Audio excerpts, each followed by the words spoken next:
सिर के तंत्रिका तंतु घोड़े से जुड़ते ही अवतार पशु से संवाद कर सकता है।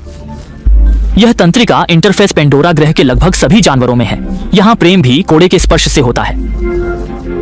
उनके पास यह क्षमता है क्योंकि यहाँ एक रहस्यमय ईवा नाम का पेड़ है।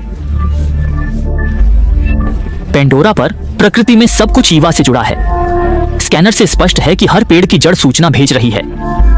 ईवा से जुड़कर वे पेंडोरा के सभी जीवों से विचार साझा कर सकते हैं। जब लिली ने पहली बार विदेशी आक्रमण देखा, वह जैक को तीर से मारना चाहती थी, लेकिन तभी ईवा का बीज तीर पर गिर गया, जैसे ईवा कह रही हो कि इसे नहीं मारना चाहिए। बीज की सुरक्षा में लिली ने उसे जाने दिया। रात हो गई। अकेले जैक के लिए जंगल में जीवित रहना मुश्किल था। छाया में छिपे जानवर हिलने लगे। चारों ओर से चीखें जैक को डरा रही थी, इसलिए उसने एक मशाल बनाकर आसपास को रोशन किया। तब उसने देखा कि वह जहरीले भेड़ियों से घिरा है। मशाल की रोशनी से भेड़िए सीधे हमला नहीं कर पाए, लेकिन ये भेड़िए चालाक हैं। मशाल गिरते ही वे हमला करेंगे। जब वह हार मानने लगा, छिपी हुई लिली ने उसे बचाया। जंगल में पली लिली ने अपने मजबूत शरीर का इस्तेमाल किया और जल्द ही सभी भेड़ियों को हरा दिया। जैक की प्रतिक्रिया से पहले लिली ने मशाल झील में फेंक दी। तब जैक ने देखा कि पौधे चमक रहे थे।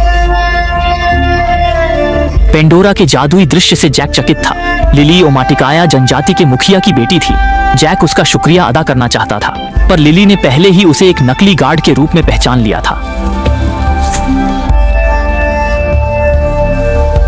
जैक हैरान था कि वह मानव भाषा कैसे बोलता। दरअसल दोस्त ग्रेस ने उनके कबीले को पृथ्वी की भाषा और संस्कृति सिखाई थी, और लिली उनकी बाद में मानव खनन ने उनके पर्यावरण को नष्ट कर दिया।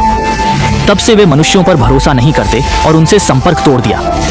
इसलिए लिली को जैक देखकर नफरत हुई। लेकिन रात में पेंडोरा खतरे में था, तो जैक को सुरक्षा के लिए उसका पीछा करना। जब लिली ने उसे भगाया, तभी अव्वा का बीज फिर से प्रकट हुआ और जैक की ओर तैरने लगा।